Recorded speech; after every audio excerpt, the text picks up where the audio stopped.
Alors, pour le problème du tir à l'arc, ce qu'on cherche, en fait, c'est l'équation de la trajectoire, en fait, une équation possible de la trajectoire ici. On connaît déjà un point 0, 0, et on pourrait connaître deux autres points ici, si on sait les hauteurs possibles pour pouvoir atteindre la cible. Les hauteurs possibles, en fait, c'est le 1,7 m déjà donné, mais il faut rajouter cette hauteur-là ici pour arriver à un premier Y. Ensuite, on va rajouter le diamètre de la cible en rouge pour avoir notre deuxième Y. Pour ce qui est de la position des X, bien tantôt on va pouvoir le faire en trouvant la longueur qui est ici. Alors, on va commencer par essayer de trouver notre... on a l'équation ici de l'ellipse.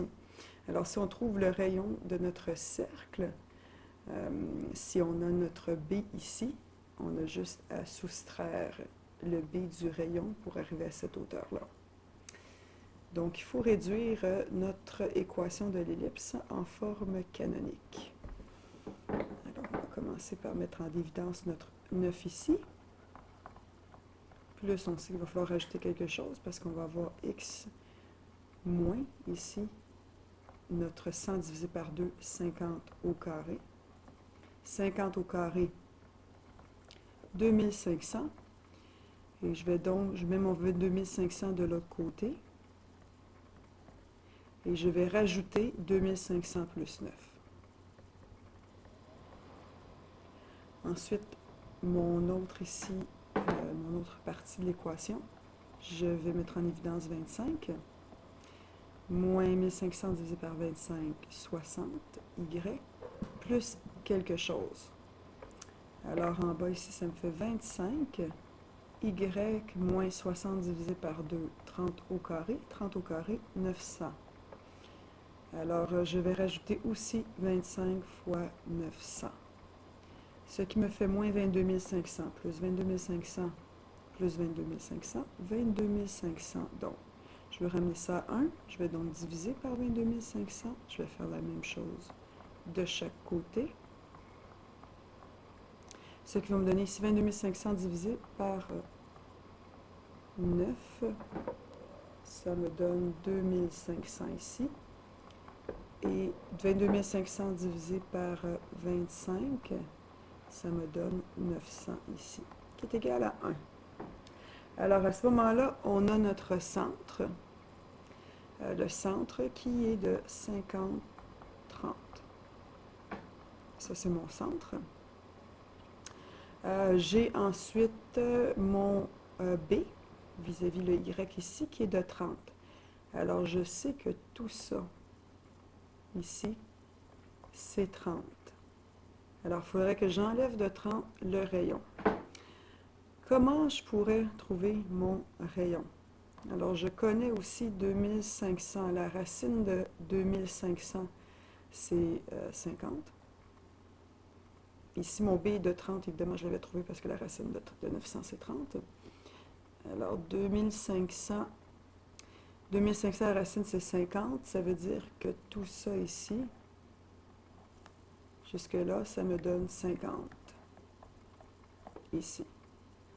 Et ça, c'est 30. Alors, comment je vais faire pour trouver mon rayon?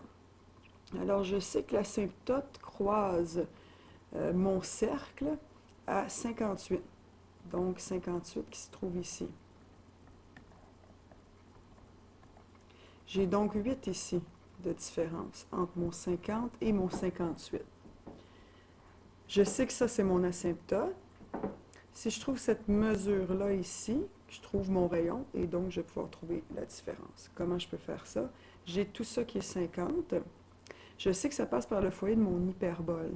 Donc, si je remets cette ligne-là, la ligne du 50, le long de mon asymptote, ici, bien, si je descends une ligne perpendiculaire vis-à-vis le sommet, ici, je vais avoir un triangle rectangle. Et ça va être mon B, ça va être mon A de mon hyperbole. Donc, je pourrais faire des triangles semblables. Je sais que tout ça, c'est 50. Ça ici, je peux le trouver, c'est la distance entre mon foyer et mon centre de l'ellipse. Alors 50 au carré moins 30 au carré, ça va me donner 40. Donc, je vais avoir 40 ici. En fait, ça va me donner 1600, reste 1640. Ensuite, ici, c'est censé être 30, parce que 50 ici au carré moins 40 au carré va me donner 30. Bon, on voit que le dessin n'est pas tout à fait à l'échelle. Alors, si je fais un rapport et proportion, 40 pour arriver à 8, je divise par 5. Alors, 50 pour arriver à mon rayon, il faut que je divise par 5. Je vais donc avoir un rayon de 10. Si j'ai un rayon de 10, ça veut dire que la distance ici, c'est 30 moins 10, c'est 20. Donc, mon premier point va être à 1,7 plus 20 cm, donc 0,2 mètres. Premier point, 1,9 mètres. Et là, évidemment, il faut que je rajoute le diamètre au complet. Mon diamètre au complet est de 0,1 plus 0,1, 0,2. Donc, si je rajoute 0,2 encore là, mon deuxième point va être 2,1 mètres.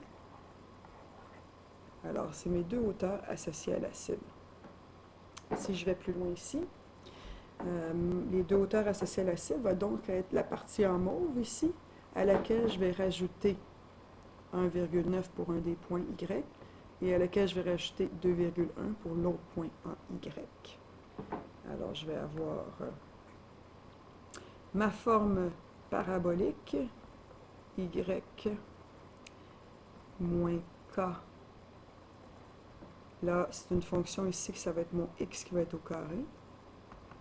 Donc, ça va être X moins H au carré, qui est égal à un certain paramètre ici. Bon, c'est 4C dans ce cas-ci. On va pas mettre négatif. Il va se retrouver négatif automatiquement. Alors, on est rendu là, à trouver une parabole possible. Bon, alors j'ai besoin de trouver mon X, qui est toute cette distance-là ici. Donc, ici.